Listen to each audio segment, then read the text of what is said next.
Hey, welcome back to my channel. Today I would like to share with you my 5 tips on how to tell a better story as an artist. Right now I'm in front of the Royal Palace, Amsterdam. Yes, Amsterdam. This city is famous for many things such as tulips, flowers. But I'm not here to smell the flowers, I'm here to work. You might have already noticed that I'm wearing the IDFA pass, that stands for International Documentary Film Festival Amsterdam. It is one of the most important film festivals in the world, and it's very exciting. I've been planning for this trip for my study for such a long time, and I didn't really have time to record this video, although I've been trying to or wanting to for a long time. So now it's now or never, right? There's no better time than right now. So let's start. It's kind of noisy here. There are a lot of tourists, and there's a hot dog stand right behind me with a motto. So let's find a nice cafe and sit down. Let's go.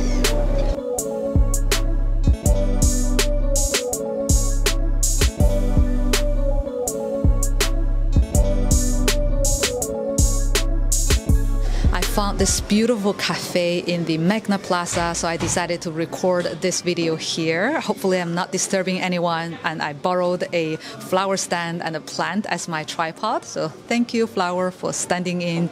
And today I want to be telling you guys about improving your storytelling, or let's say create a more captivating story as an artist, because I got asked a lot, what kind of stories should I be telling apart from tutorials or time-lapse videos?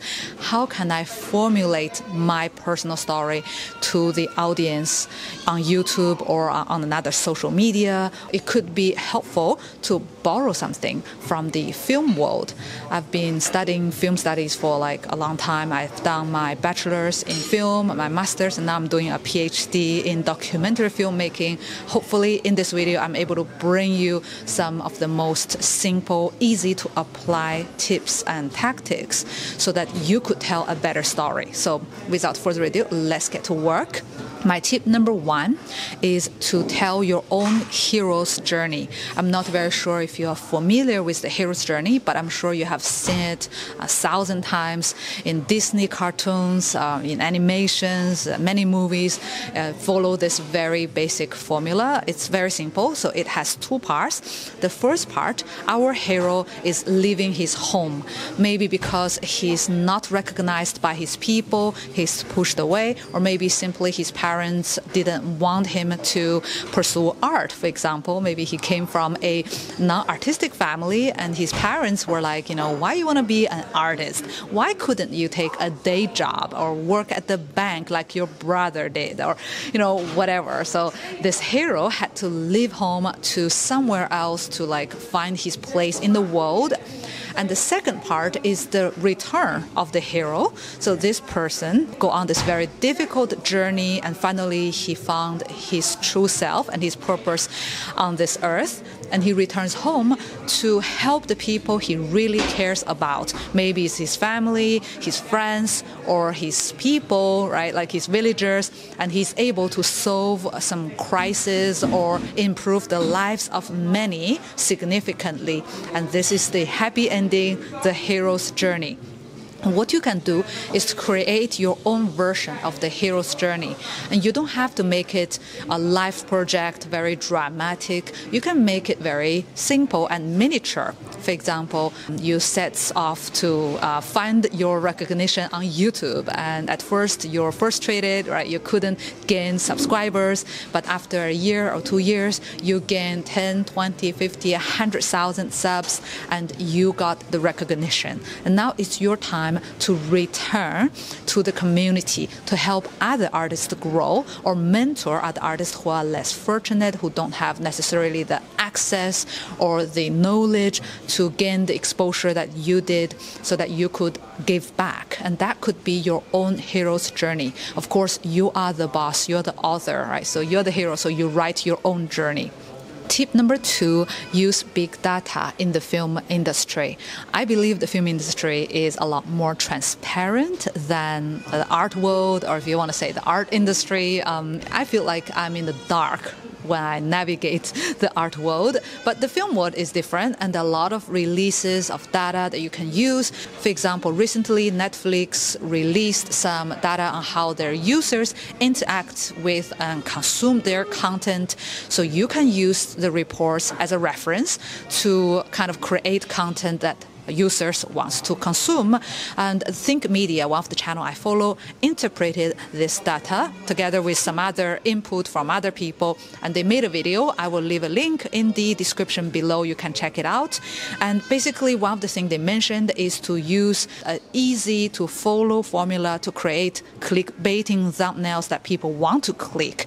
You need to make them want to click so that you can tell your story, right? If they stop right there, they don't even click on the thumbnail, you cannot really give your story to the world. So I believe that on YouTube, at least, thumbnail is a part of your storytelling. And they basically said you need 3 elements. Imagine if you're painting someone's portrait, it can be yourself in the middle. On one side is the person, your model. On the other side is your art, but you can blur the art a little bit to create some kind of secrecy, right? So people can click and find out what you have painted, things like that. Of course, this is just one of the examples. There are many more data you can use to create compelling, captivating stories. Tip number 3, show that you are capable of change, or you can change. I know people change over time, but that's not what I mean. Last week, I was in Seville in the southern Spain to attend a producer's workshop, and I was attending one of the sessions hosted by Claire Dance. She's a producer and a screenwriter, and also right now she's a director of screenplays in one of the production house from the UK. And she mentioned something very, very interesting. It was an aha moment for me personally. We were analyzing one of the movies, such as The Brokenback Mountain, being John Malkovich, and we were really confused. Who is the central character? Who is the protagonist, the main character? And who is the antagonist? So we were just trying to figure out, and she mentioned something. She said, antagonists never change. They're incapable of change because to change, it requires a lot of courage. It requires self-awareness and correction. You have to admit that you have been doing something not so right and you want to do better. And not everyone is capable of doing that. So you want to be the hero of your own story. You don't want to be the antagonist who never changes, right? So you have to show that you are willing to, you are courageous enough to take steps towards becoming a better person, especially on camera. For example, maybe you are overcoming this fear of speaking to the camera. In the beginning of your channel, you couldn't really, formulate a full sentence, or you act very awkwardly. But as time goes by, you are more and more comfortable. You have gained this ability to talk to the camera, to your audience with confidence, right? With a big smile, right? So people can say, okay, this person really changed, really grow. Or maybe you have changed your art discourse, your ideas, your technique, or the direction in life. Anything is okay as long as you take reason behind the change, right? You're becoming a better person, not worse, right? And you need to take the steps consciously, not being pushed around by life, but take the steering wheel of your own career, of your own business. Tip number 4, make an elevator pitch. Once Steven Spielberg, the famous film producer, famously said, if a person can tell me the idea in 25 words or less, it's going to make a pretty good movie. And after he had said that, 20 years had passed and many filmmakers disagree because of the industry has evolved with HBO, Netflix, Apple original series, and the way we consume stories are different. So now the stories can be a little more complicated and doesn't have to fit in 25 words. But I think artists can still benefit from this elevator pitch idea because a lot of artists are using very complicated, difficult to understand concepts to explain their art to the general public. And that's not very efficient because the general public don't have a PhD in art history. They don't have the knowledge to understand what you're doing.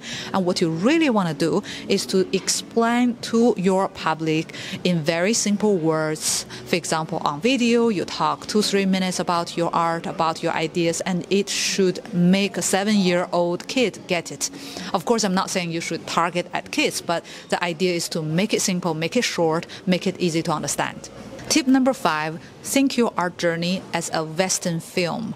Well, we normally say that the Western films have 4 characters. They are the hero, they're the sidekick, that is usually the clown as well, who is making a lot of clumsy mistakes. And then you have the beauty, the pretty girl who is waiting to be saved. And then you have the bad guy who will be tortured and killed in the end of the movie, or in the middle, or everywhere in the movie, right? So you have these 4 very genre typical characters.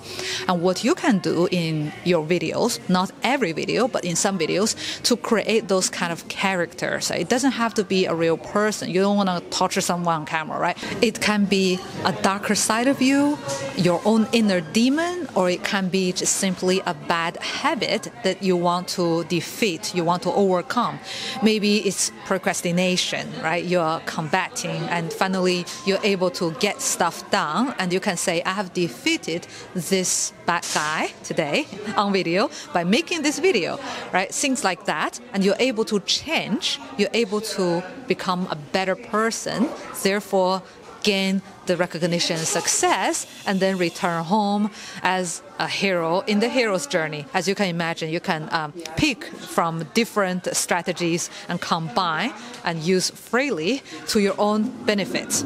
All right, so now we have heard my 5 tips on how to tell a better story as an artist.